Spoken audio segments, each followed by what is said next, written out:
Então, vamos lá. O que deu aqui para mim? Continue.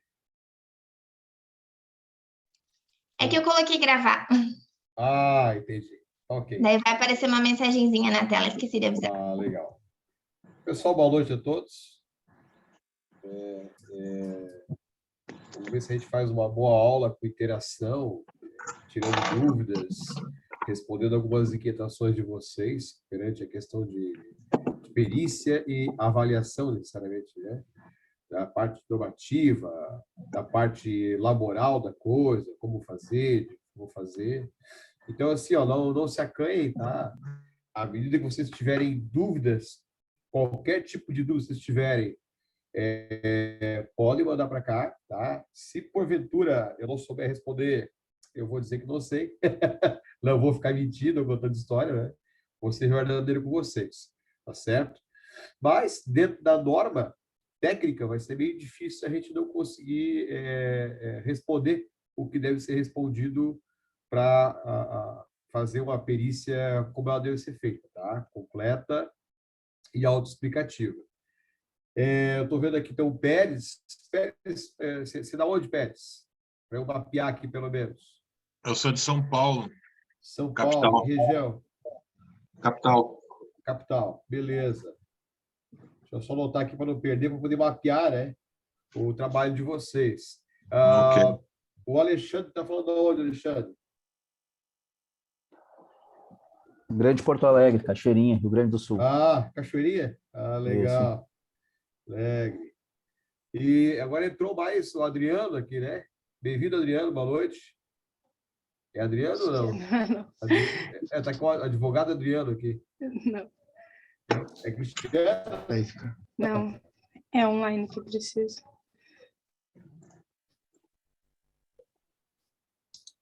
Eu consigo alterar o nome aqui, só me dizer. Então tá. Ele vai entrando aqui, a gente vai conversando um pouco, né? Então, pelo que eu vi ali, o Alexandre ainda não leu o material do Alexandre. Não se familiarizou com o que tem lá, né? Não, professor, porque eu me inscrevi ontem no curso, na verdade. Ah, legal, legal. Não tem problema. Vai ter tempo para isso. E Sim, o Pérez, sim. já leu, Pérez? Já leu alguma coisa? Tá. Eu já terminei. O que você fez aí? Surgiu alguma dúvida inicial ou não? Na verdade, eu já terminei, eu fiz até a avaliação, né? E Ah, já terminou e fez avaliação já? Poxa, que já. legal. Que rápido. Já tô com certificado já. Beleza. Já Enquanto ao tenho. material, alguma dúvida, não? Então, algumas dúvidas, assim, Eu vou principalmente. começar, então, que daí para frente a gente começa a trabalhar em cima dos laudos, pode ser? Tranquilo. Então, pode ser que a tua dúvida seja pertinente à dúvida dos outros também. Ah, Manda ver. claro. Vamos lá. Posso falar? Já? Pode? Então, professor, é o seguinte. Eu achei a parte de inferência estatística um tanto complicada, cheia de fórmulas ali, e sem muitos exemplos para a gente praticar, né? Aham. Então, é muita raiz quadrada ali, né? Entendeu? Eu queria saber se tem algum sistema que a gente possa usar Então, vamos lá. para automatizar isso, né? Fazer Vamos uma... lá. Realmente, a inferência estatística, tá? Ela é um pouquinho mais complexa. Para quem está começando a fazer as avaliações imobiliárias agora, principalmente as avaliações judiciais, tá? Que é mais usado na parte judicial, tá? Ou para empresas que às vezes exigem a inferência estatística, não querem imputar o mesmo fator. Mas quem está fazendo na parte judicial, ela é realmente um pouco mais complexa. Por que ela é um pouco mais complexa? Porque tem que entender que inferir significa nós comparar as diferenças que os imóveis têm.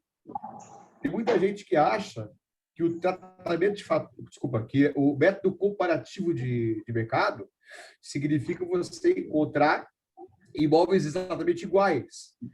Mas não é bem assim que acontece, até porque não existem imóveis exatamente iguais. Inclusive, no Coab, onde os imóveis parecem muito iguaizinhos, eles não são, né?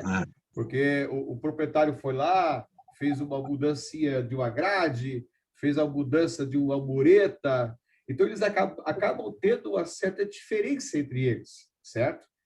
Sem contar a questão de posição solar e tudo mais. Então, a inferência estatística é muito importante que entenda. Primeira questão, antes de partir para a parte matemática, tá?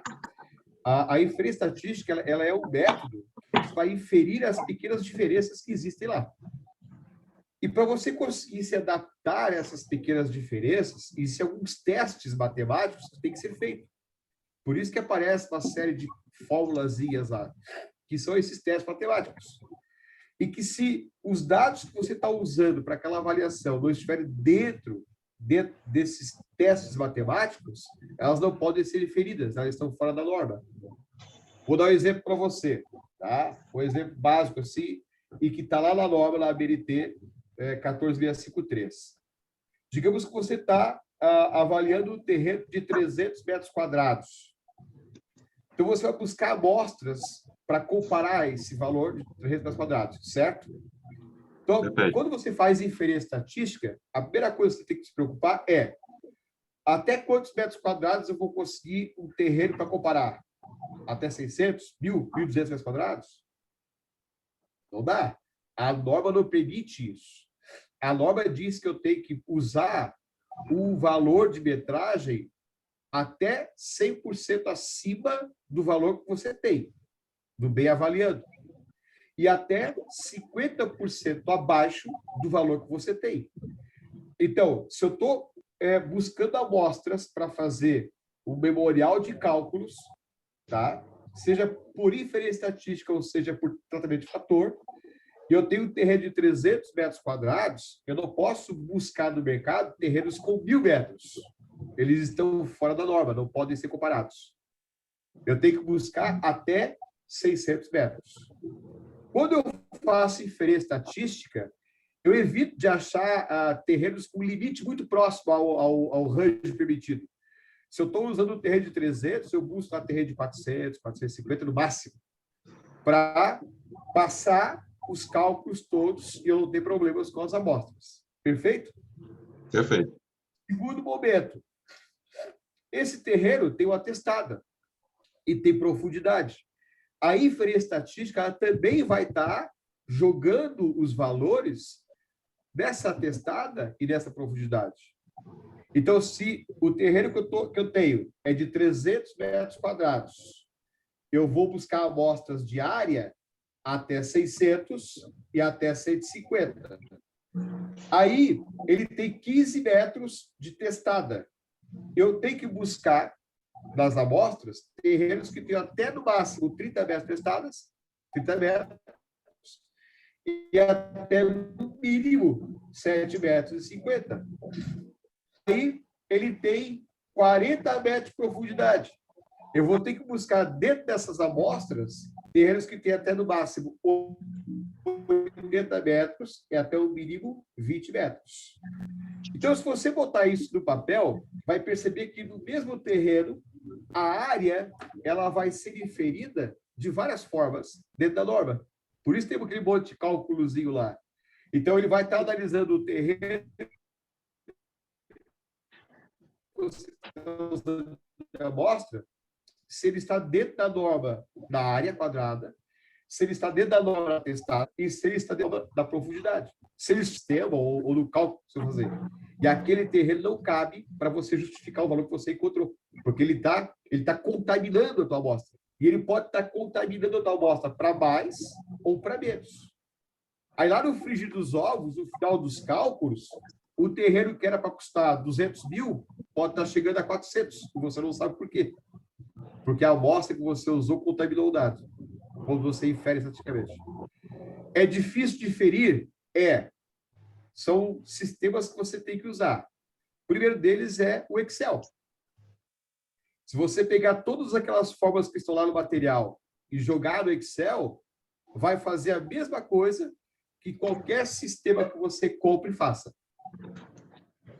Vai dar o mesmo resultado, não vai mudar nada. Mas, como a tua pergunta foi, existe algum sistema para isso? Sim, existe e eu uso. E por que eu uso? Para facilitar meu trabalho. Eu uso um sistema de inferência estatística lá de Minas Gerais, que é feito para os engenheiros, que é um sistema muito bom, muito bom. ele simula 50 mil cálculos diferentes para o único imóvel, em fração de segundos. E ele me dá essas probabilidades e me diz assim, ó, aqui é o melhor resultado. Porque quando você infere estatisticamente, você tem o resultado chamado R e o resultado chamado R2.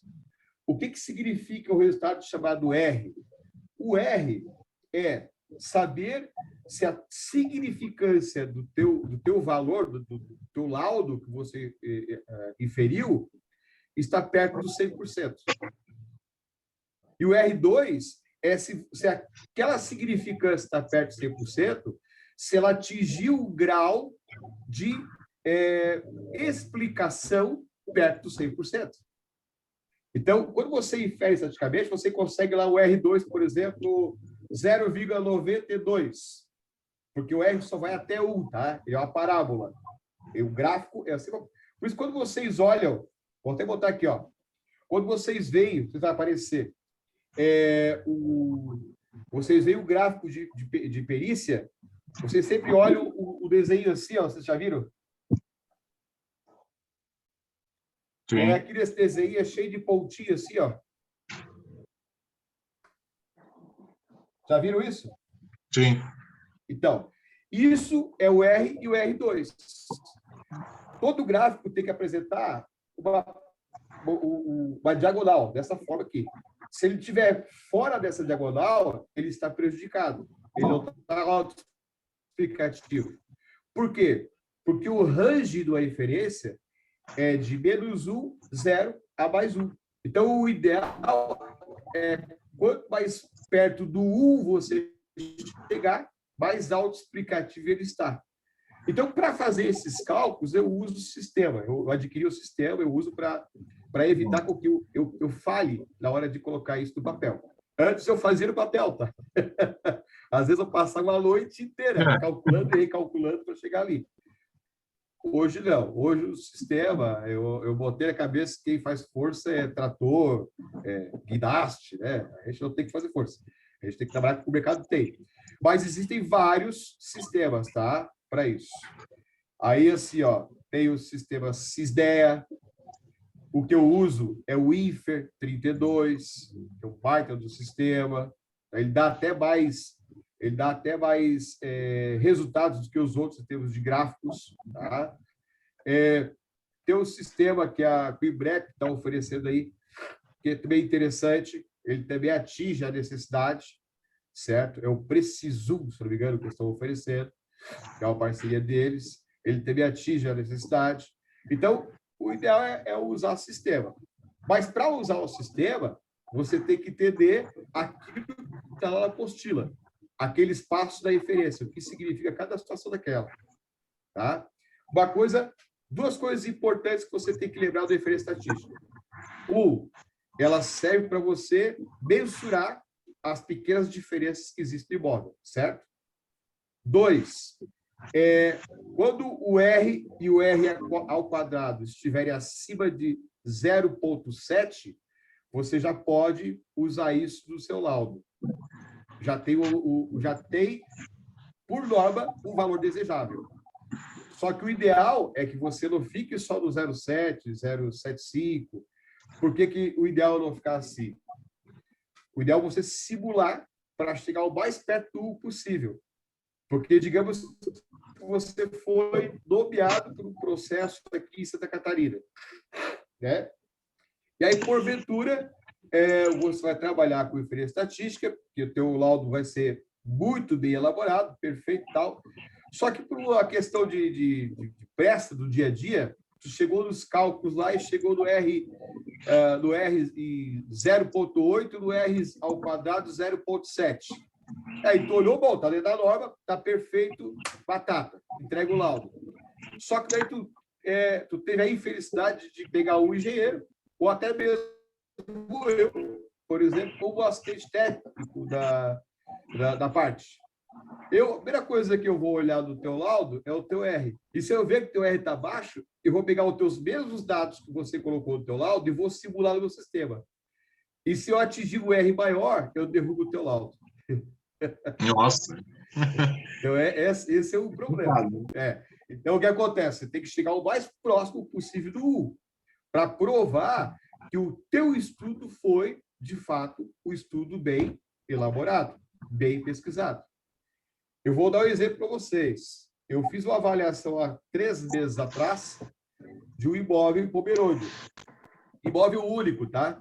Ele é grande, muito grande, fica do lado do zoológico de Pomerode, uma área extremamente valorizada, só que ele tem alguns detalhes que desvalorizam ele, como, por exemplo, passagem de um rio no meio do terreno, então tem área da PP, tem restrição legal, tem área de interesse socioambiental, e tudo isso eu fui relatando no laudo e tratando o fator, não fiz por inferência, porque não deu para achar imóvel igual ou parecido, tive que tratar por fator, e reduziu o valor do imóvel. Só que é um imóvel que envolve um processo com o Banco do Brasil. O Banco do Brasil pegou os seus peritos, que são engenheiros, os bancos sempre são engenheiros, raro ter, a não ser cooperativas de crédito, você tem corretores, mas Caixa Econômica, Banco do Brasil, tudo usa engenheiro. Pegou a equipe deles e tentou me derrubar o laudo que eu fiz, alegando que eu não seguia a norma, por ele defeitos. O que eu fiz? Hoje eu passei o dia inteiro lendo o laudo do cara, analisei e vi N defeitos, N falhas normativas, de normas. E eu fui pegando, tirando de lá, colando no meu, tirando, colando no meu, ó, tá errado, tá errado, tá errado, tá errado, tá errado, tá errado. Ou seja, uma série de coisas, e eu provei hoje para a juíza que, além de tudo, eles não visitaram o imóvel. Eles pegaram o meu laudo, pediram para o banco, o gerente do banco ir lá pegar o documento da prefeitura e fizeram a avaliação de longe. Isso não existe. E eu provei e derrubei o laudo dos caras, hoje, por A mais B. Entendeu? Só que é um trabalho que tomou o dia inteiro. Depois de eu entregar, liguei para a juiz, ó, você pediu por urgência, está aqui, analisa lá, ela fez algumas perguntas, tal, não, assim não, perfeito. E acabou impugnando o laudo deles por falha da norma, falha de aplicação da norma. Perfeito? Perfeito. Conseguiu entender então que existem sistemas? Eu consegui entender. Só a parte da norma, né? Da 14653, Certo. ela não vai me permitir fazer a média do metro quadrado, como é feito no comparativo. Mas assim, ó, o comparativo, tá? Por norma, não é feito média de metro quadrado. Tá? Lei por inferência estatística e lei por tratamento de fator. Porque quando você trata fatores, você tem que tratar esses fatores. Aí não é média. Entendeu? Se você faz por média, você está errando já de início no processo, no teu memorial de cálculo. Por isso que sempre que eu trabalho como assistente técnico, e aí entra um perito no processo, um dos quesitos que eu peço é que o laudo me apresente todo o memorial de cálculo. Porque daí eu vou pegar o memorial de cálculo do camarada e eu vou trabalhar em cima dos meus dados, para ver se o que ele chegou é real ou não. Então, tem essa situação. Então, para laudo, média não é aconselhável. Tá? Se você pegar um processo, que às vezes é processo pequeno, às vezes é processo de uma casinha, uma coisinha simples, que não envolve muito dinheiro, tudo bem, não tem problema. Mas quando é uma ação indenizatória que envolve lá 100, 10, 15, 20, 30, 200 milhões, qualquer centavo a mais no metro quadrado vai dar um rombo gigantesco lá no final. Esse é o problema. Né? Eu pego lá, por exemplo, o imóvel pego em Florianópolis, vamos pensar assim, ou em Porto Alegre, que os preços são muito parecidos também, né? Como você está em Porto Alegre. Você pega lá o imóvel e que o metro quadrado está em R$7 mil, o metro quadrado. Perfeito? Só que é uma área sine qua non, é uma área única lá, e essa área tem lá seus, sei lá, 15 mil metros quadrados, fora a edificação em cima. Pronto, você já está falando de milhões. E aí, se você pegar e fazer uma avaliação, e essa sua avaliação deu uma diferença de, sei lá, R$50, de R$100 no metro quadrado, lá no frigir dos ovos, no final, dá muita diferença de valor. Então, toma cuidado, tá? E evite fazer por média, apenas por média. Trate os fatores. O que significa tratar os fatores? É você pegar lá, testada. O que diz a bibliografia sobre testada? Para eu ter a testada padrão, a testada padrão é 20 metros. Para eu ter as minhas amostras que tem testadas de 30, de 32, então eu tenho que dimensionar isso, eu tenho que calcular isso. Eu não sei se você já pegou os materiais todos, eu deixei à disposição lá algumas avaliações para tratamento de fatores, você viu lá ou não? Já chegou à mão de vocês? Eu vi alguns exemplos de tratamento de valor, sim. Aí lá está simples, de forma simples, calculada uma ideia. Pode ser aprofundado? Pode, tem fórmula para isso. Eu posso até depois selecionar uma fórmula aqui certinho para avaliar a diferença testada e mandar para vocês, sem problema nenhum, tá? Porque isso consta na bibliografia, onde você vai trabalhar esses fatores. Então, por exemplo, assim, eu tenho um terreno de 26, deixa eu pegar aqui a norma. Eu tenho um terreno, por exemplo, de 26 metros de testada, certo? Mas na minha amostra, eu tenho terreno de 12 metros, de 18 metros, de 30 metros. O que eu tenho que fazer? Calcular o fator disso. Tá? Eu fiz cálculo hoje, vou botar aqui, por exemplo, se a minha testada do bem que eu estou avaliando tem 26 metros, e eu peguei uma amostra de 12, tá certo? Vai dar um fator de 0,82. Se a minha testada é de 26, eu peguei um terreno com uma testada de 18, vai me dar um fator de 0,91. Então, eu tive que calcular, vou até mostrar para vocês aqui, fator por fator manualmente,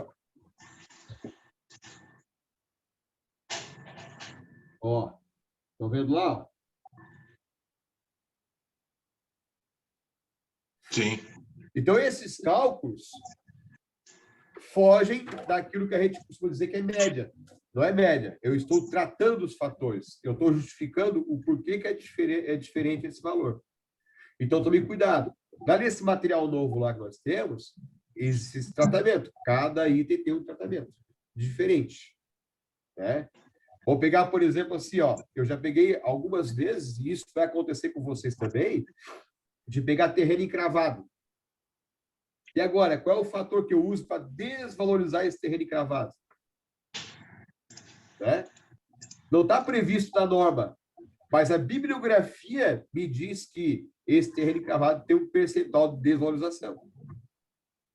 Como a bibliografia não é única, e o imóvel de São Paulo, por exemplo, é diferente do imóvel de Porto Alegre, e que é diferente do imóvel de Santa Catarina, o que eu uso de fator para tratar esse terreno encravado?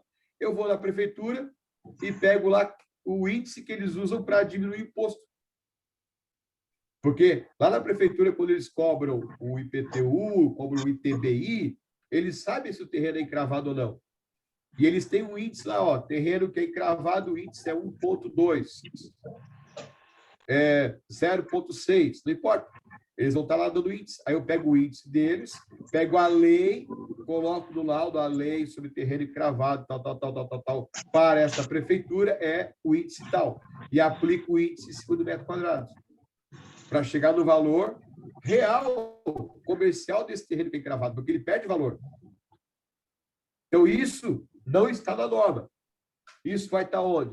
Das bibliografias que hoje existem e que são vastas para se trabalhar uma avaliação imobiliária, de acordo com a higiene de perícias. Mas isso... Pode falar. Isso acontece porque tu não tem um fator para fazer uma correlação ali, daí tu está usando essa norma e essa informação da prefeitura para poder justificar o teu laudo. Isso, exatamente isso aí. Porque todo laudo, ele tem que ser justificativo, ele tem que justificar. Você tem que dar o porquê dessa conclusão. No item da ABNT, 14653, ABNT 1 a 2019, lá na seção 8 da ABNT, se não falar a memória, 8.2, o item dela, diz que você tem, enquanto perito, a liberdade de usar o campo de arbítrio para mais e para menos de tantos por cento. E antes desse fator de usar o campo de arbítrio, você também tem a liberdade de escolher quais fatores você vai usar para avaliar aquele terreno mediante justificativa. Então, tudo que você faz para determinar o valor do imóvel, você tem que justificar para o juiz. Por que eu estou fazendo isso? Por que esse imóvel vale mais do que aquele ali que é vizinho? Né? Pela justificativa. É igual você pegar, por exemplo, assim, ó, eu também pego de vez em quando posto de gasolina. É difícil avaliar posto de gasolina. Aí você tem um posto de gasolina em que ele está numa tangente de uma curva e, comparativamente, você tem um posto de gasolina que está numa outra situação pós-curva. Tem diferença de valor. Por quê? Porque aquele que está na tangente de curva, o carro já está sendo empurrado para dentro do posto. Então, o que acontece? O fundo de comércio dele é melhor do que o outro, que o carro passou, quando olhou, tinha um posto aqui, eu não vi. Né?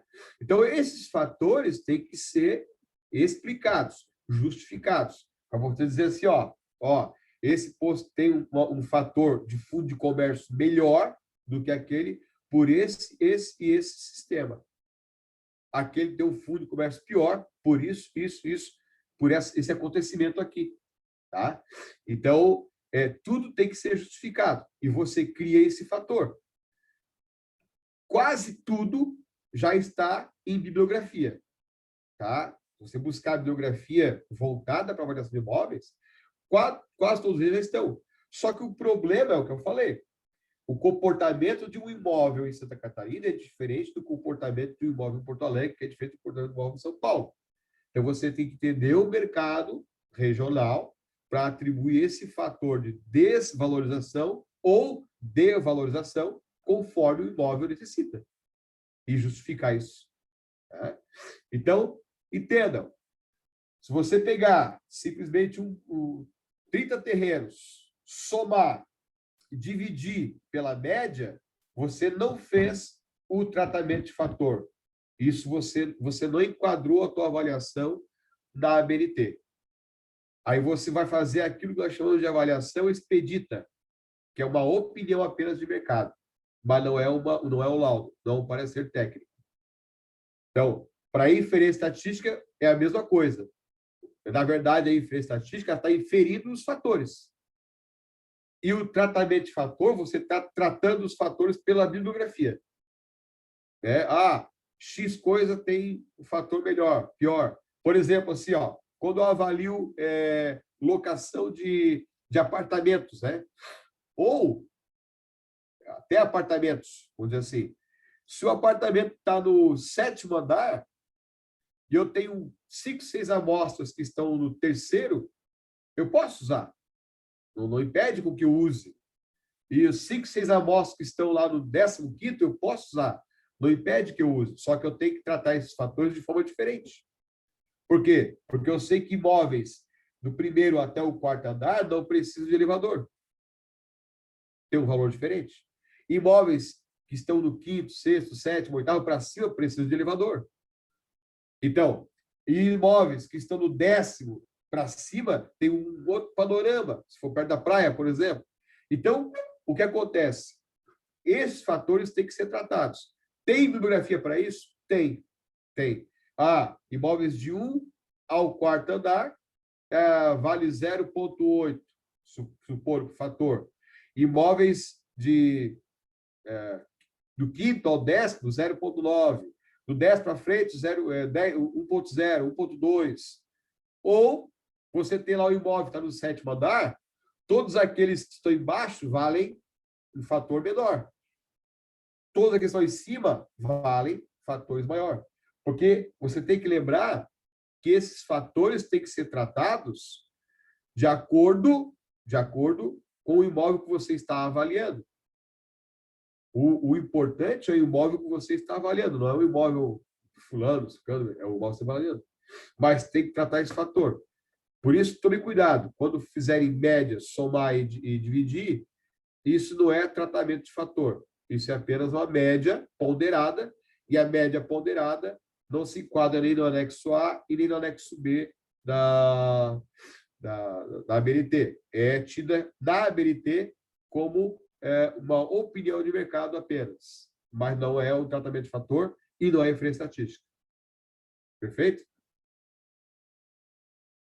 Não estou ouvindo, está desligado os volumes aí. E, consequentemente, não se usa num processo judicial. Isso é fato. Não é recomendado. Eu vejo muita gente usar, tá? Mas não é recomendado. Aí é aquilo que eu falei. Tudo depende do processo. Se é um processo que envolve poucos valores, olha, aí tu analisa se o imóvel está realmente dentro do mercado, dentro do valor de mercado, não tem o que de contestar, não. Ó, realmente, eu vendi um terreno semana passada aqui, que custava 100 mil, o camarada avaliou em 100 mil e realmente vale 100 mil. Então, não tem como contestar, deixa o cara trabalhar feliz, né? Agora, se é um imóvel, se é uma situação que envolve milhões, e é muito comum, aí já é complicado. Aí tem que tomar esses cuidados, porque qualquer centavo a mais no metro quadrado vai dar um resultado lá fora muito grande. E quem é que quer perder aí brincando 100, 200, 300 mil de uma hora para outra? Ninguém quer, né?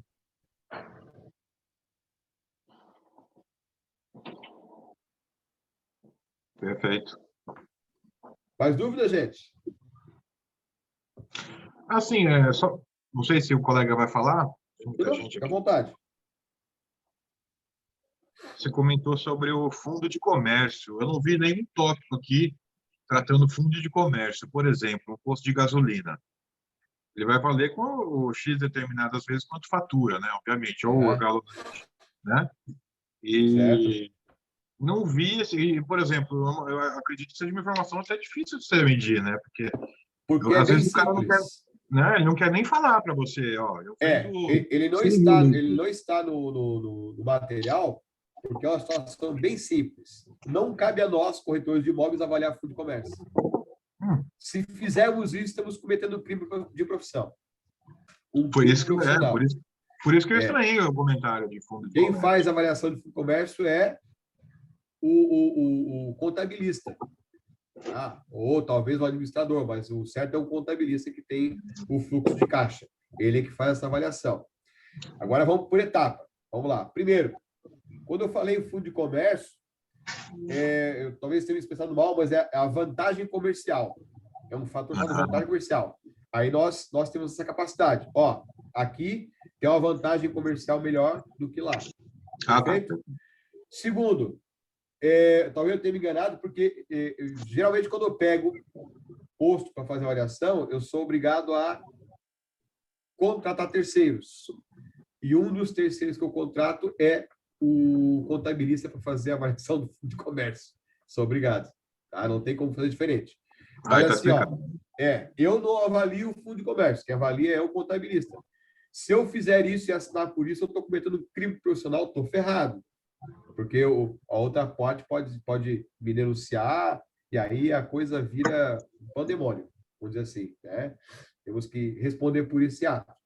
Mas assim, ó, como eu pego bastante posto de combustível, peguei 2 agora recém, da Ipiranga, de Porto Alegre, e eu sou obrigado a contratar terceiros, que é o contabilista, porque ele tem que dar de caixa e tudo mais, tal, para avaliar paralelo a isso o fundo de comércio, tá?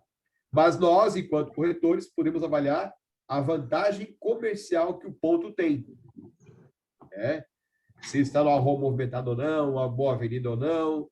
Essa vantagem comercial nós podemos avaliar, sim. O fundo de comércio, não. Ok, está explicado. Eu até estranhei. Eu falei, não, agora assustei aqui. Peraí. Que a gente começa a falar e aí daqui a pouco mistura, né? Como eu estou com muita perícia na cabeça, mas é explicado, né? Que fundo de comércio é coisa de contabilista. Tá, ok. E isso acontece porque eu sou obrigado a contratar terceiros, não tem como fazer diferente. Né? Não, faz parte. Quer ver quando eu pego, por exemplo, fazenda para avaliar? Eu sou obrigado a contratar agrimensor, engenheiro agrimensor. Eu não tenho como fazer diferente. Às vezes, engenheiro ambiental, né? E aí no laudo se confunde, porque o laudo é uma coisa só. Não é que cada um entrega o seu laudo. Eu entrego o laudo inteiro, né? Com todas as análises possíveis ali, desde o do ambiental, da agrimensura, do solo, até o meu. que é o valor final, né? Porque o que o juiz quer saber é o valor final da fazenda. Ponto final. Só que para eu justificar esse valor final, eu tenho que analisar solo, analisar potencial agrícola, potencial pecuário, se existem nascentes de rios ou não, se a área da PP ou não, e isso eu não posso fazer. Quem pode fazer é o engenheiro agrimensor, é o engenheiro ambiental, aí eu contrato terceiros. E na hora da entrega do laudo, isso tudo se funde numa grande explicação para chegar no valor X. Mas é legal. Em que todos assinam, no caso, né? Todos assinam. O laudo aparece a assinatura de todos os responsáveis ali, no caso. Todos os responsáveis assinam. E cada qual etapa, cada capítulo ali colocado, tem a mão do camarada que fez, né? Então, o camarada tem lá, então ele vai ter que estar assinando. Agora, recentemente, eu peguei uma fábrica, para fazer a avaliação de uma fábrica ceramista, uma cerâmica, né? Estou fazendo a avaliação dos imóveis da fábrica. Mas maquinário, parte elétrica, não, aí é o engenheiro de materiais, é o engenheiro mecânico, é o engenheiro elétrico, é um trabalho grande, pesado, mas cada um deles está analisando os seus itens. Depois vamos juntar tudo num grande laudo e justificar por que vale aquilo ali.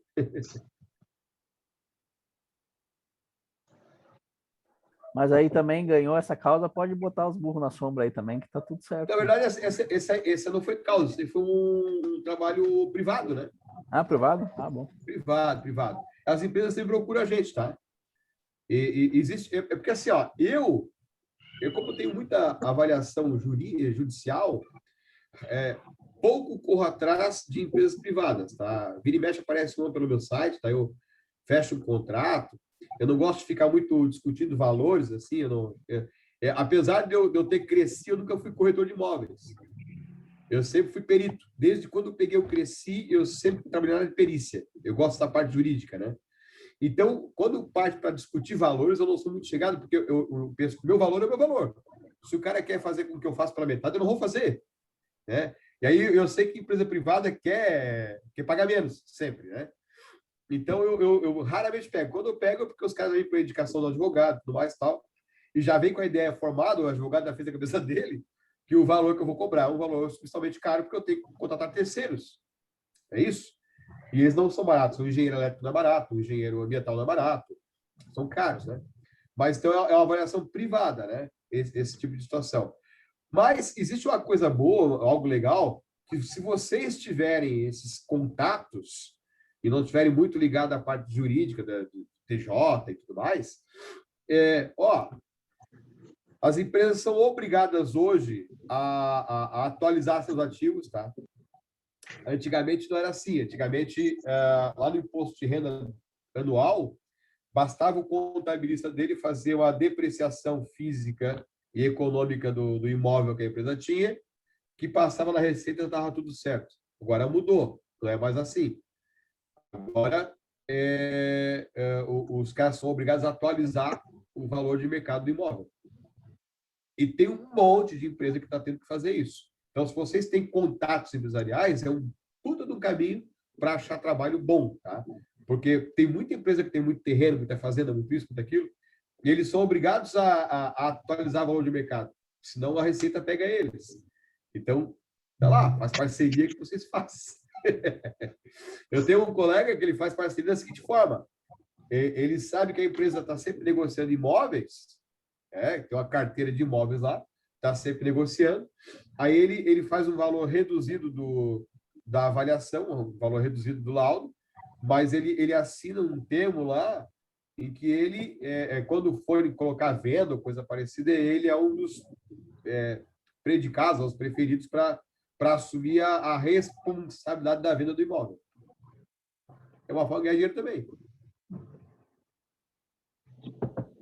A pessoa, às vezes, você tem uma avaliação lá, por exemplo, você tem um cliente que tem algumas terras e é um espólio, é uma herança, e eles querem vender essas terras, né? E aí tu chega para o camarada e diz assim, ó, quer vender? Quer, mas eu preciso avaliar. Quanto é que tu cobra para avaliar? Depende. Se tu me der a exclusividade por contrato desses imóveis, eu te faço de graça. E aí você pega lá, explorar por 6 meses, por exemplo, muitas vezes o cara já tem o cliente, o comprador já na mão, ganha mais dinheiro do que se for cobrar para fazer a avaliação. Porque daí vem uma comissão boa, né?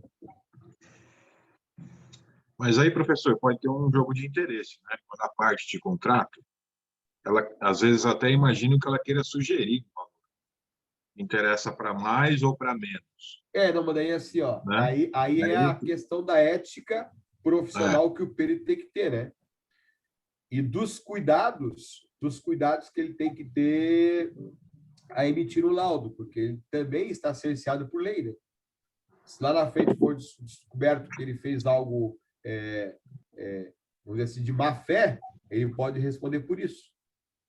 Agora, digamos que, por exemplo, você tem lá um cliente, e o teu cliente se apaixonou pelo imóvel, o imóvel vale 500, ele quer pagar 1 milhão, isso não impede do cara vender, porque isso é preço. Preço não se discute. Vai lá e vende. Mercado. Né? Mercado que manda. O mercado que manda.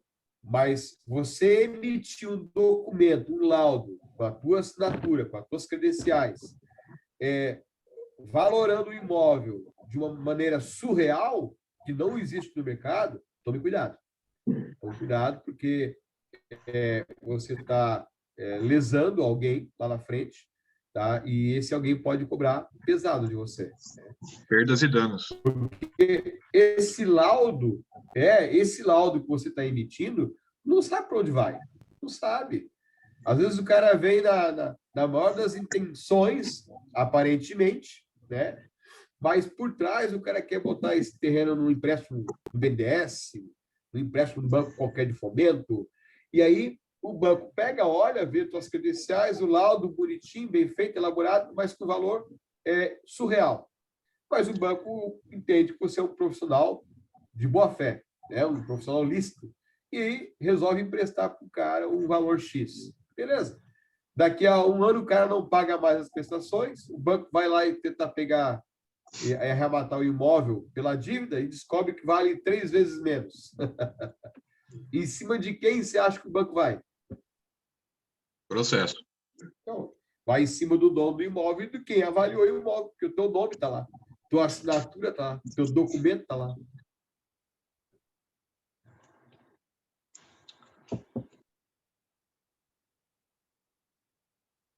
Alguma dúvida, fazer Alexandre? o serviço bem feito, né?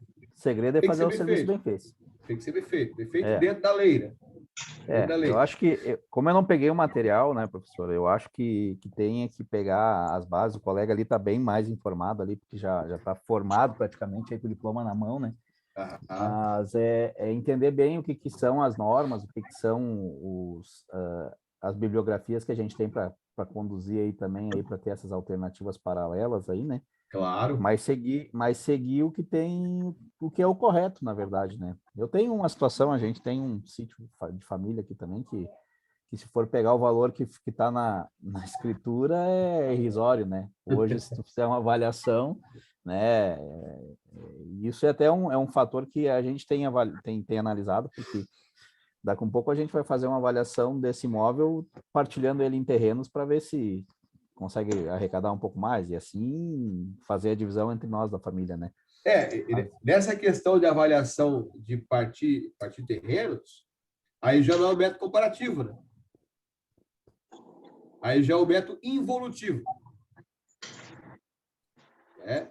E o que seria o método involutivo? Você vai fazer uma análise de mercado e você vai pegar essa gleba, por exemplo, e vai simular a criação de um loteamento. Vamos dar um exemplo. É isso aí. Uhum. Com X desejado de lucro e tudo mais, tal, e você aplica esse método involutivo. Vai chegar no valor real também. Tá?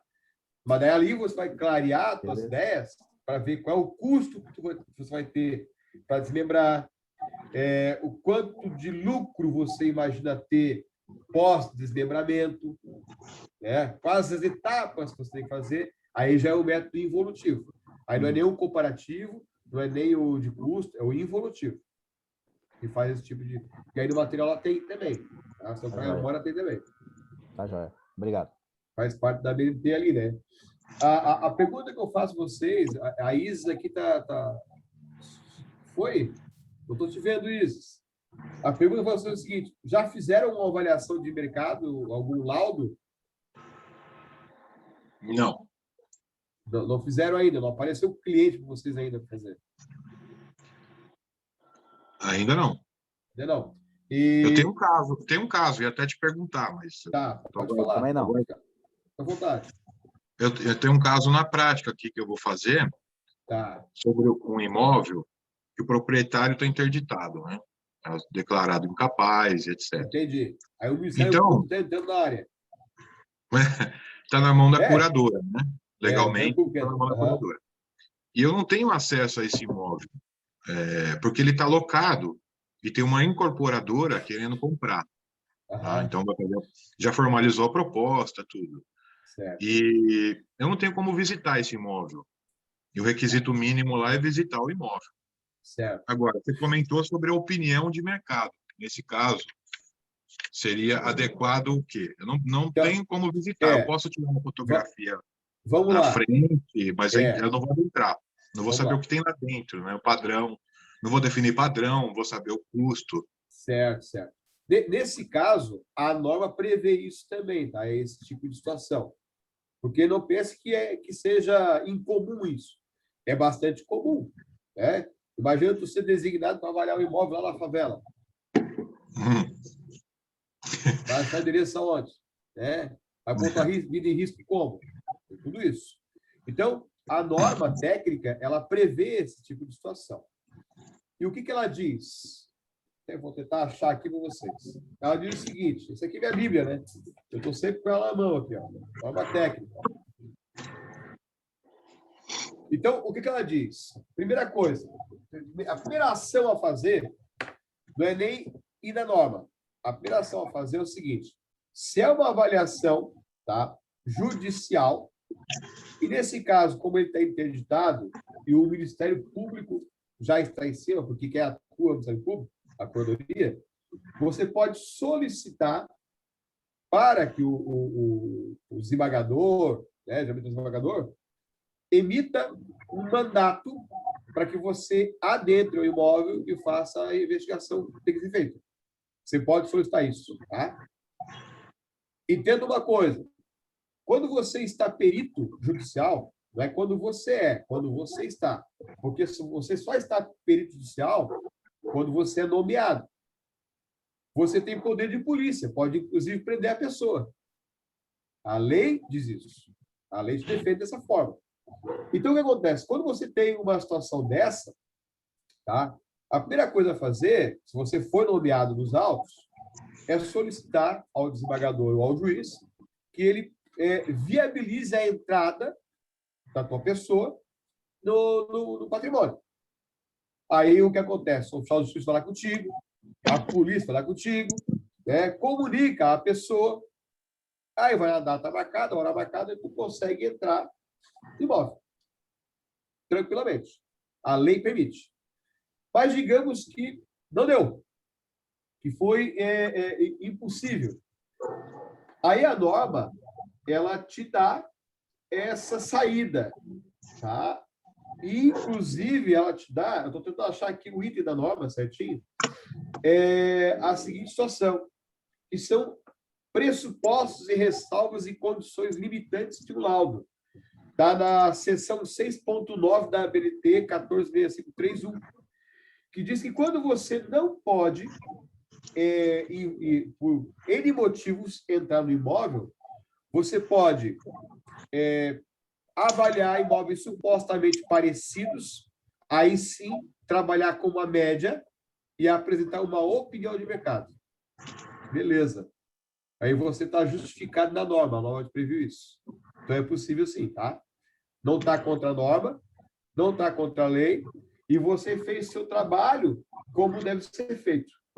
Ó, avaliação hipotética é o nome que se dá aqui no item 6.9 da ABNT 146531/2019. Então, assim, ó, a avaliação de imóvel não vistoriado, internamente, a avaliação do terreno sem consideração de benfeitorias existentes. Então, quando você não consegue vistoriar, você faz uma avaliação hipotética, que é uma opinião considerando o cenário do entorno. Então, você pode fazer isso quando está impedido. Não está contra a norma, porque ela prevê essa situação. Então vai ser alguma coisa bem mais simples, embora tenha os requisitos básicos aí, né? Caracterização. Isso, é. Você vai Isso caracterizar. Digamos que é um apartamento 2 quartos, vou botar lá 2 quartos, sem suíte, um banheiro, sala, terceiro andar, sacada. Você busca no entorno imóveis muito próximos, pode fazer a média sem tratar fatores mesmo, pode fazer a média e dizer, em função de tal, a avaliação é hipotética, prevista em norma, porque eu não consegui historiá-lo. E deu para bola. Porque o juiz vai entender que você é um profissional isento, lícito, né? De boa índole. E vai dizer, não, é isso aqui. Aí, digamos que a outra parte, não, mas eu não concordo. Então, tudo bem, apresenta uma peça, apresenta um laudo que esteja dentro da norma e que conteste ele. Aí os caras vão ter que vistoriar o imóvel. Eu estou imaginando assim, o juiz ele está habituado com esse tipo de laudo, né? Então ele sabe que tem que ser detalhado. Claro que ele está contratando um auxiliar, né? Um auxiliar porque ele não é um perito naquilo ali, né? Sim. Financeiro. Mas ele sabe qual é o formato, ele sabe quais são os cálculos que se inferem ali. E talvez alguma coisa assim, um parecer opinativo, não o convença, ele seja obrigado a solicitar algum outro material, né? Isso pode acontecer. Né? Sim, pode acontecer. E, inclusive, mesmo com um laudo bastante fundamentado, acontece que eu tenho que responder um outro quesito que o juiz não entendeu. É comum, tá? Não achem que seja incomum, que não é incomum, é comum. Porque o juiz não entende. Aí aparece o engenheiro lá que contestou tal situação. O juiz, antes de dar a opinião dele, ele vai perguntar para mim, que sou o perito do juiz, isso aqui que ele contestou, ele tem razão ou não? Aí tu vai analisar, não, ele não tem razão por isso e aquilo. Ponto final. Não, ele tem razão, vou rever meus cálculos. Não é vergonhoso também, tá? Já aconteceu. 2 vezes eu ter que rever cálculo por um detalhe, isso lá quando eu comecei a fazer perícia, isso lá em 2007, por aí, 2008. Um detalhe que eu não tinha percebido, né? E eu tive que refazer o cálculo. A diferença foi tão irrisória, que ele homologou meu laudo, né? Mas eu tive que me explicar o porquê que eu não tinha visto aquilo. Então, hoje eu tomo esses cuidados, assim. Mas foi lá no começo, era muito frio ainda. Não tinha feito a quantidade de cursos que eu fiz até hoje. Tinha feito 1, 2 cursos só de perícia, para entender, né? E foi bem simples, tá? Bem simples. Foi assim, É até engraçado, mas enfim, fazer o quê? Eu não percebi, tá? Que na documentação do terreno existia um valor de metragem diferente do real. Só isso. Eu fui lá, tal, e não medi o terreno. Não medi. Com trena, certinho, tal. Demarquei, fotografei, não fiz isso. Eu olhei o terreno, não, aqui tem uns 300 metros quadrados mesmo, tal, que a gente conhece, né? Aí eu peguei a documentação, olhei, não, tem 300 metros quadrados. E aí, perfeito, tranquilo, né? O engenheiro foi lá e mediu, e tinha 305 metros quadrados. Ele contestou, e eu tive que me justificar, tive que voltar lá e olhar, não, realmente ele tem razão, tem 300 metros quadrados. Você entendeu? Por causa de 5 metros ele brigou, para dizer que eu estava errado. E não foi vergonhoso eu dizer que não, realmente a medição minha não foi precisa, tal. Fui pela documentação, mas o valor é muito próximo. Aí o juiz olhou, não, então homologa o laudo de vez, pronto, acabou. Deixa assim, tá dentro da margem de erro. Mas acontece que o cara me contestou dessa forma. 15% para cima ou para baixo. Vai fazer o quê? Foi contestado. Então é comum, não se esquentem com isso, tá? Entendam, os advogados, eles estudam 4, 5, 10 anos, suas especializações, para ser pitbull. Eles vão estar brigando pelo direito do cliente deles. Então, qualquer vírgula que eles perceberem que podem brigar pelo direito do cliente, eles vão brigar. O que a gente não pode fazer é um trabalho mal feito. Se for mal feito, eles vão brigar e vão ter razão. Agora, se o trabalho for bem feito, eles vão brigar, mas não vão ter razão. Tu vai justificar normativamente, legalmente, bibliograficamente, que o teu trabalho foi bem feito. E aí é uma decisão do juiz. Uma coisa muito importante, tá? Não cabe a nós julgar. Cabe a nós fazer só aquilo que o juiz determinar. Ó, é isso, faça isso. É muito comum, quando... uma coisa muito importante, tá? Quando vocês começarem a pegar processos para fazer laudos, lembrem-se do que eu vou falar para sempre. Muitas vezes o juiz pega e pede para você dar o valor de honorários que você tem que cobrar para fazer avaliação, certo? Aí vou fazer um valor legal aqui, vai ser gostoso de trabalhar, vai ser uma novidade, e tu tá empolgado e dá o valor. Tome cuidado. Antes de dar o valor dos honorários, verifiquem se todos os quesitos que as partes querem que você responda estão lá nos autos. Porque se não tiver, tome esse cuidado. Não dê valor do trabalho antes das perguntas das partes. Você pode cair no cavalo. Então, apareceu um processo, beleza. Aí tu olhou o processo, tu vai dizer assim, para o juiz, vai peticionar, vai agradecer pela confiança que ele colocou em você e vai dizer que aceita. Porém, que os valores de honorários para o serviço só poderão ser fornecidos, dados, orçados, após o peticionamento dos quesitos das partes. Porque daí, somente após o peticionamento dos quesitos é que você vai entender o que eles querem. Porque, por exemplo, o despacho do juiz, que é o objeto da pesquisa, diz assim, o despacho do juiz, que é o objetivo da pesquisa, diz assim, quero saber o valor comercial da casa. Perfeito. Mas lá no quesito, o advogado botou assim, com base no imóvel que temos, qual o valor estimado de locação para o ano de 2015? Ferrou o teu trabalho. Já vai mudar a tua linha de pensamento. Já vai mudar teu esforço. O teu tempo gasto de pesquisa para descobrir qual era o valor daquele imóvel em locação em 2015, hoje estamos em 2022. Então, se antes as partes colocarem seus quesitos, não formulem honorários. Deixe bem claro para o juiz que o trabalho pode ser complexo, então é necessário que as partes peticionem seus quesitos, suas perguntas, para você analisar a dificuldade que você vai encontrar e assim dar teu honorário. Leve isso para sempre. É a mesma coisa quando acontece, por exemplo, de um cliente me ligar, um cliente particular me ligar, vira e mexe, tem cliente me ligando, e diz assim, mas é só um terreninho. Tá, mas eu não sei o que tem esse terreno.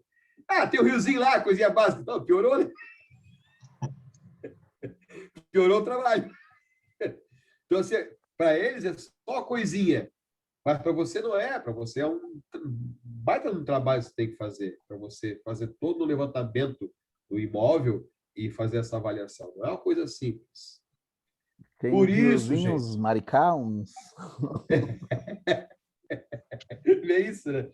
Por isso, gente, que assim, que os corretores de imóveis, eles vêm, nos últimos anos, perdendo muito espaço para os engenheiros das perícias. Por quê? Primeiro, porque os engenheiros estão com dificuldade de trabalho. E eles também enxergam na perícia uma forma de ganhar dinheiro. Segundo, porque muitos laudos de corretores de imóveis não atendem essas normativas todas. Não tem esse aprofundamento. E o juiz começa a se incomodar, o que ele faz? Chama de dinheiro. Vai cair debaixo das tabelas. Agora, se você pegar e você se preparar, entender todas essas normativas, toda essa bibliografia, que é uma coisa que demora, leva tempo, mas é gostoso, o juiz não vai mais ficar chamando o outro. Não, ele vai, não, eu quero aquele lá. Ele vem aqui e resolve. E quando eu preciso de uma solução, ele vem aqui e me dá a solução. Então, isso é importante.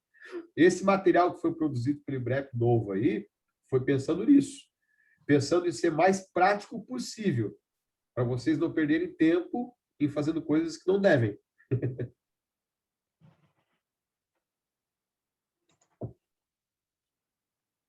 E aí, Isis, alguma pergunta, Isis? Oi, professor. Aquela hora eu estava com o nome do meu marido. Ah, tá. Então, é bem pertinente isso que o professor falou a respeito de contratar outras pessoas. Meu marido é advogado, trabalha Sim. na área, e ele mesmo contratou um corretor, né? Ele passou o valor de uma fazenda, de um pedaço, né, da fazenda que estava em uso capião, Sim. só que teve que contratar outros 2 engenheiros. Um engenheiro fez a avaliação, só que essa avaliação faltou um papel, um determinado documento lá, ele não estava atualizado, teve que contratar outra pessoa para fazer, e acabou custando mais 20 mil reais a mais no uso capião para o cliente do meu esposo. Você fala de onde, Isis? Curitiba. Ah, pertinho da minha casa. Eu moro em Barra Velha. Curitiba, Paraná. Não sou de Barra Velha, mas moro aqui há anos já, pertinho de casa. Então, Isa, assim, ó, eu vejo isso muito, eu também faço muita parceria com história de advocacia, né? Eles vira e mexe, estão mandando cliente para mim, a gente faz parceria de trabalho e tal. E eu vejo muito isso, assim, ó, às vezes o cliente, no afã de resolver a coisa mais rápido possível, ele não observa esses critérios técnicos, né? E acaba contratando alguém que vai lá e faz uma mera opinião da coisa e depois volta. Depois volta, a coisa complica. Por isso que eu digo, primeiro, os advogados, como eu falei, os advogados estudam muito para ser pitbull, vão brigar sempre a favor do cliente deles. Eles têm razão, eles estão lá para isso. Segundo, o corretor de imóveis que se prepara para ter, e é pouco, tá? Hoje no mercado, eu converso muito com o perito, eu estou viajando sempre. Aí em Curitiba tem 3 irmãos aí em Curitiba que a gente se encontra direto, a gente até teve brigas homéricas, porque ele tentou derrubar meu laudo, não conseguiu, derrubou o laudo dele, e são 3 irmãos fantásticos, né? E eles são professores da UFPR na área de avaliação e perícias, de engenharia civil. Olha só que interessante, são 3 irmãos. Todos os 3 são advogados formados, e todos os 3, um é engenheiro civil, outro engenheiro elétrico e outro engenheiro de telecomunicações. E todos eles são peritos avaliadores de engenharia, perícia e avaliação, né? E são professores do mestrado da UFPR. E a gente vira e mexe, a gente se encontra. Agora, essa semana que vem, a gente vai se encontrar em Florianópolis, porque eles atendem a Oi, e eu vou estar avaliando uma antena de telefonia da Oi lá, e eu já vou encontrar eles. E eles olham para mim assim, de novo não, porque o que acontece? Como dizer, assim, ó, eles viajam o Brasil inteiro, mais do que eu, porque a história deles é grande, tá? São fantásticos aí. O Felipe, né? Felipe e os irmãos. E ele disse, ó, pelo que eu conheço do mercado aí, 5% dos peritos é o que vale a pena tu sentar em cima de um laudo e perder teu tempo. O resto é bobagem. O resto é de qualquer jeito. Então, realmente, de qualquer jeito não dá para fazer. Agora, se você for um desses 5% que estão no mercado, vai vir trabalho, vai vir bons trabalhos, os valores começam a melhorar e os clientes ruins vão embora, né? Começam a ficar só os clientes bons. Na realidade, assim, quando o professor falou que realmente o advogado briga por causa dos valores, é real isso, né? Meu marido teve que negociar os valores com o engenheiro, só que esse engenheiro, acho que deve ter uns 40 anos de profissão, e mesmo assim ele estava desatualizado. Então, é uma coisa bem louca e bem pertinente. Eu entrei nesse ramo, eu estou fazendo TTI, entrei nesse de avaliador, porque meu marido está entrando no ramo da construção civil. Então, legal. Eu entrei de gaiato de navio e tô gostando. Assim, ó, a gente não pode parar de estudar, né? Eu estou terminando engenharia civil. Sim. Eu resolvi voltar para a faculdade, faltam 2 anos para engenharia civil, então a gente não pode parar de estudar. Ele tá sempre buscando dados novos, né? Porque sim, o mercado está muito dinâmico, gente. O mercado está muito dinâmico. Eu, quando entrei para a área de perícia, que vocês estão entrando agora, da época, eu só fazia trabalho judicial e só assistência gratuita, que é o que aparecia para mim. 400 pila. Na época nem era isso, na época era 100 e poucos reais que eles pagavam para fazer uma avaliação. Só justiça gratuita, né? E aí, o que acontece? O mercado começou a mudar de uma forma que não mais apenas a questão judicial te procura, bancos te procuram, tá? Essas cooperativas de crédito, empresas te procuram, pessoas que estão se separando te procuram. Então, mudou muito. Antigamente, o pessoal separava, por exemplo, e nem dividia os bens, dava briga e a coisa ia embora. Hoje não. Hoje tem gente que, quando está se separando, antes de separar, já pede para o avaliador avaliar o que tem, já para sair dali zerado, né? Então, mudou muito o mercado, mudou. E a gente tem que estar se atualizando nessas novas tendências de mercado. Porque, à medida que a gente se atualiza nessas tendências, a gente busca clientes que a gente nem imaginava. Cliente novo de tal lugar, disso, daquilo, né? Então, é bem interessante isso.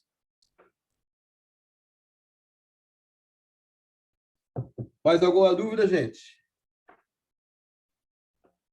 Eu estou vendo aqui, tem mais alguém, a Cleomara está por aí também, Cleomara? Dá um okzinho para a gente. E em Curitiba, eu fiz algumas avaliações também para as empresas, né? E tem muita áreas, né? Que pega aquela região que vai em direção ali deixa eu lembrar agora, uma cidade da 116 ali, esqueci. Campo Largo? Não. Em direção a 116 para a região de Rio Negro ali. Fazenda Rio Grande. E aí, ali tem umas regiões bastante complicadas dentro de áreas ainda não legalizadas e tudo mais, tal. Então, tem muita coisa para ser feita em termos de processo. Bastante coisa, né? Porque quando chega lá na hora de divisão de bens, na hora de dívidas que os bancos estão cobrando, os caras têm que avaliar, não dá para perder assim de qualquer jeito, né? Então, vale a pena se especializar para tocar aí, né? Gente, então, para nós firmarmos aqui, né? Olha só. Primeiro, fazer média ponderada não é tratar fator, beleza?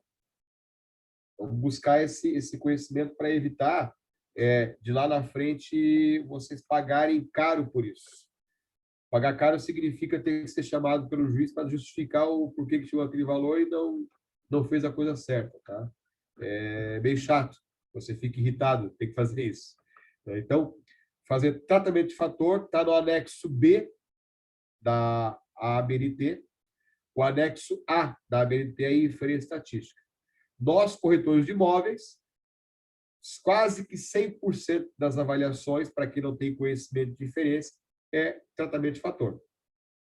Quando não, fazem média ponderada, né? Mas eu falando dos peritos mesmo. Quase 100% das avaliações é tratamento de fator. Isso não está contra a norma e nem contra a lei. O ideal é que venhamos conseguir amostras o suficiente e sejam plausíveis o bastante para que a gente possa inferir estatisticamente. E quando a gente infere estatisticamente, a gente pega geralmente pega os assistentes da outra parte de calça na mão, né? Porque eles vão olhar assim, pô, mas o cara fez um levantamento técnico-científico aqui que vai ser difícil bater esse cara. E muitas vezes o cara não tem nem sistema. E se não tem sistema, fica mais difícil ainda, porque ele vai ter que fazer no Excel. E aí ele não consegue simular essa quantidade de cálculos que o sistema simula, né? Tão rápido. Então, demora, ele vai acabar caindo do cavalo, vamos dizer assim. Mas são os dois. A ABNT, ela traz muito mais técnicas, tá? Não é só tratamento de fator e inferência. Ele também traz, técnica de... Vamos lá. Vou pegar aqui minha Bíblia.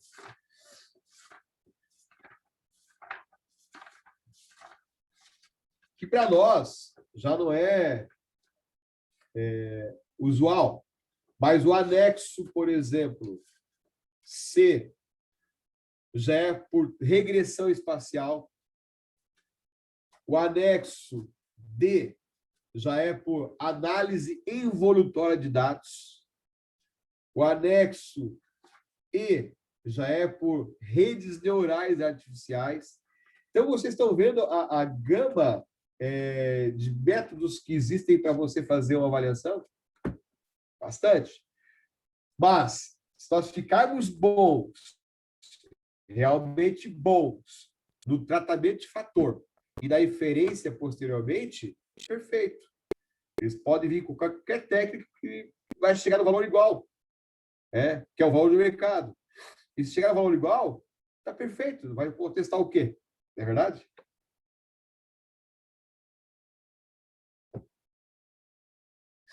Outra coisa importante, e eu sempre falo, e eu falo em todas as aulas, todas. E eu sempre repito isso, não tem como você não falar. É o seguinte, pressa, não tenha pressa. Quem for fazer uma avaliação do imóvel não pode ter pressa. Ele não pode pegar o carro às 6 da tarde e achar que vai fazer a vistoria do terreno, ou de um apartamento, ou de uma casa, e querendo estar às 7 da tarde em casa. Não dá para fazer isso. Se fizer isso, vai estar errado. Bastante. Então, não pode ter pressa. Você tem que estar sempre pedindo prazo, tempo para o teu cliente. A não ser que, salve algumas exceções, né? Primeiro, você more perto, conheça muito bem o mercado, já tenha um banco de dados muito próximo ao bem que você está avaliando, aí você consegue fazer uma vistoria mais rápida, vou dizer assim. Porque, para nós não temos que avaliar a patologia, tá? Patologia clínica de um imóvel, que avalia engenheiro. Nós temos que referendar ela. Você falar, existe tal coisa no imóvel, tal isso, tal aquilo, mas essa análise não cabe a nós fazermos. Estamos fazendo análise de mercado. E a análise de mercado é isso. Então, o que acontece? Quando você está morando perto do imóvel e você necessariamente tem lá dados muito próximos daquele imóvel, recentes e tudo mais, você consegue fazer mais rapidamente aquela avaliação. Mas não é recomendável ter pressa. Tá? Pressa não é amiga do teu trabalho. Você tem que ter tempo para fazer, para elaborar. Os laudos levam tempo para elaborar.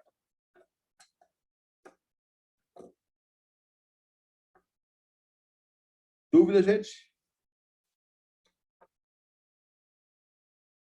Como tem aquela frase, né, professor? Pressa é inimiga da perfeição. Pressa é inimiga da perfeição. Alexandre, como é que tá aí? Para mim valeu bastante, porque já consigo ter um pouco do norte aí com relação ao que eu vou pegar pela frente agora no estudo, né?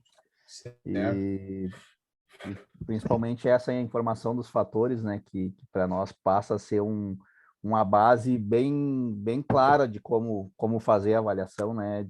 Errando menos, na verdade, né? Estamos correndo risco de errar menos. É normal, né? É normal. Mas menos, né?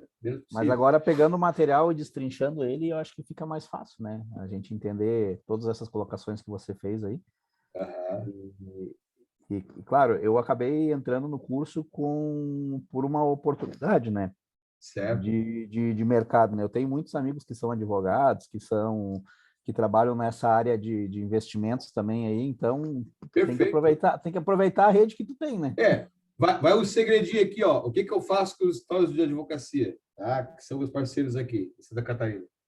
Eu repasso 10% do contrato para eles. É isso. E tá tudo certo. Tá tudo certo, porque assim, ó, isso não é corrupção. Existe uma coisa da nossa profissão muito interessante chamada comissão. Hoje, a gente mudou essa ideia, a gente fala em honorários, né? Honorários.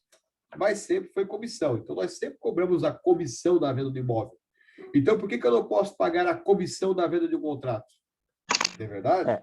Eu venho do segmento de imóveis, né? E a gente trabalha muito forte com corretores de imóveis, né? Então, eu hoje, para mim, trabalhar nesse formato, principalmente partilhando, né? Eu já trabalhei em Santa Catarina também, fui gerente da Delano aí em Florianópolis.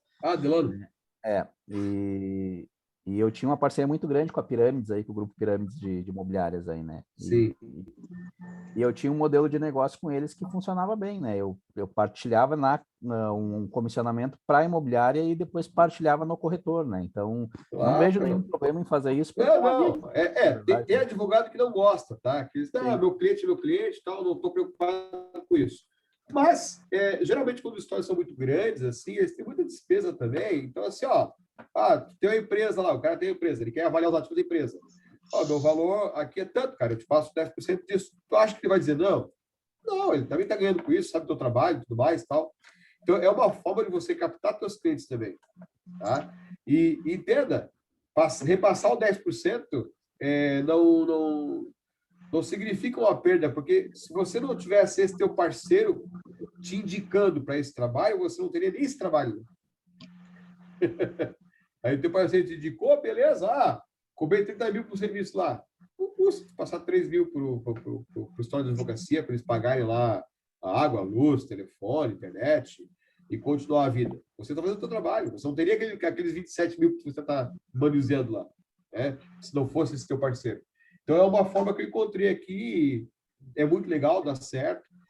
Tem imobiliárias que preferem não ter avaliadores, porque toma muito tempo, aí eles me chamam, repasso 10% para eles. Às vezes é um móvelzinho de R$ 1.200 que eu cobrei. Eu vou lá e passo 120 pila para ele. 120 pila para ele, ele já vai lá e paga um churrasco para os seus corretores, todo mundo fica feliz, e assim vai, é a vida que segue. É uma forma de você conseguir clientes, né? Verdade. Parceria é sempre importante, né, gente? E a Pessoal, Delano é aquela da Serra Gaúcha ali? Isso, a Delano é uma fábrica aqui do Rio Grande do Sul, mas ela tem hoje é uma rede muito forte no país aí, né? Uma das maiores. Mas é do da país, Serra né? Gaúcha ali, né? Da Serra, de Bento É de Gonçalves. Bento ali? Bento Gonçalves. Eu fui gestor da fábrica nos 3 estados do sul aqui, né? Eu conheço Que legal. bem. Eu morei Curitiba, nós tínhamos um tempos em grupo muito Caxias do forte Sul. aí também. Então, a gente tem essa abertura no mercado aí também, então nada como somar os conhecimentos para poder ganhar espaço, né? Então, Para poder ganhar espaço e fazer bons negócios, né? exatamente. Hoje Se... o móvel tem muito pós-venda, sabe? Então, tu precisa claro. te liberar um pouco para produzir e mais. assim, gente, ó, o dinheiro tem que circular, tá? O dinheiro tem que circular, a gente não pode reter dinheiro. Quanto mais o dinheiro circula, melhor a economia para todo mundo, né? Então, essas parcerias fazem com que o dinheiro circule, a gente, ó, só cresce. Pérez, aí, alguma coisa, Pérez? Não, agora acho que tá bem explicado aí, não tenho mais dúvida, não. Não, precisando uma vez por mês, né? Eu não entendi, deu uma embaralhada no som. Também tem um chatzinho lá que vocês podem perguntar. Tá. Isso, deu uma embaralhada ali na... Uma vez por mês. Né? Isso, deu uma embaralhada nessa fala, mas a gente vai estar aqui uma vez por mês. E não porque tu já acabou o curso que tu não possa assistir, tá? Vocês sempre vão poder assistir. Se por acaso vencer o prazo do ambiente virtual, não tem problema. Esse link é sempre o mesmo, é só salvar ele em algum lugar. Pode mandar no WhatsApp para alguém, para a esposa, para o marido, para o filho. E deixa salvo lá, que vocês vão sempre acessar por aqui. Então, vocês podem ter dúvidas e vocês vão sempre tirar aqui com a gente, que nem as aulas ao vivo do TTI. Quem já é inscrito no curso também vai poder sempre assistir as aulas ao vivo, a gravação depois. Então, essa questão é bem tranquila, tá, pessoal? O nosso horário aqui por hoje é isso. A gente tem 1h30 para conversar. Lembrem que se vocês tiverem dúvidas, podem ir anotando ou enviando lá no Tira Dúvidas, que a gente responde por lá. E responde aqui presencialmente também no nosso encontro do mês que vem, que iremos marcar uma data e deixar disponível lá no AVA para vocês. Da mesma forma que vocês entraram aqui. Provavelmente mês que vem vocês vão receber um aviso por e-mail também, se não receberam esse mês.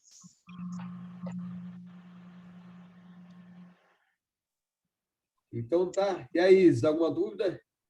Para finalizar.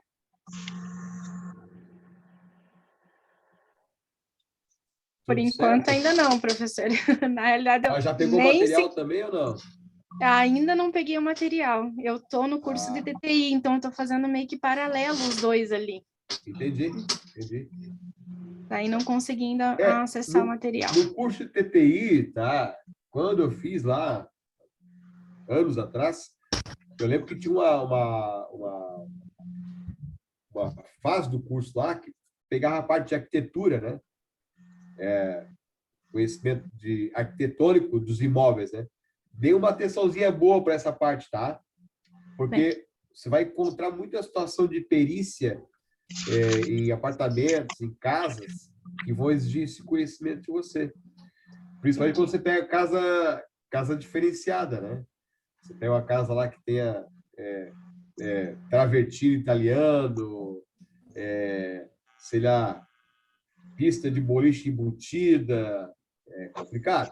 Então, você tem que buscar. Eu fiz uma avaliação de uma mansão lá no oeste de Santa Catarina, realmente mansão, tá? Que na sala da sala de estar das pessoas lá, eles tinham 2 mesas de boliche eletrônica debaixo da sala. Eles apertavam o botão, saía e invadia a sala do porão, abria o chão, a mesa de boliche saía e os caras jogavam na sala brincando lá. Então, assim, como é que você vai avaliar um equipamento desse? Como é que você vai conhecer esse tipo de coisa? Porque não tem como comparar isso. Você quer usar o método comparativo? Beleza, então acha casa igual a essa aí para você comparar. Então, você tem que conhecer essas partes técnicas de arquitetura, tá? Claro, o que eu fiz? Eu fiz contato com empresas que fabricavam aquele tipo de produto, fiz orçamentos com 3 empresas de fora, uma do Rio Grande do Sul, uma de São Paulo, uma, se não falha, uma do Rio de Janeiro, que fabricava esse produto. Os caras mandaram orçamento para mim, custo para instalar, o custo. Então, tudo isso foi jogado no laudo, né? Mas como é que você vai comparar isso? Não tem como comparar, é um móvel único. Então, se está fazendo o curso de TTI agora, faça isso. Dê uma atenção especial para essa parte de arquitetura. Para você se familiarizar com esses dados arquitetônicos, essas coisas novas, tal. Bem como, por exemplo, assim, já aconteceu de eu estar fazendo perícia e num dos quesitos do processo, o pessoal perguntar se o imóvel construído estava dentro das normas de edificação da prefeitura. Aí, para isso, você tem que entender o que é uma parede cega, o que é uma platibanda, né? Que são coisas que você aprende no curso de TI, para poder entender essa linguagem, para analisar o que a lei do município diz, a lei de estudos de impactos ambientais de obras, tá? E entender, não, realmente o imóvel está fora da norma. Não, o imóvel está dentro da norma. Não, vai ter que pensar por isso. Esses detalhes tem que saber, tá? Acontece muito. O que eu ouço muito de alunos assim, nossa, o que eu estudei, tudo que é lugar, eu não achei que ia passar por isso. Mas é que o dia a dia é diferente, né? Então, você pode passar por algo que você nunca viu na vida. Então, tem que buscar essas saídas. Certo, pessoal? Então, a gente vai encerrar aqui nossa aula de hoje.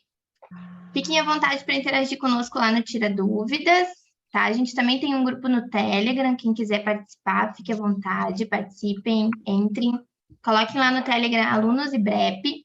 Se não puxar para vocês, podem mandar mensagem no Instagram, pedir que a gente manda para vocês. Certo, pessoal? Boa noite a todos.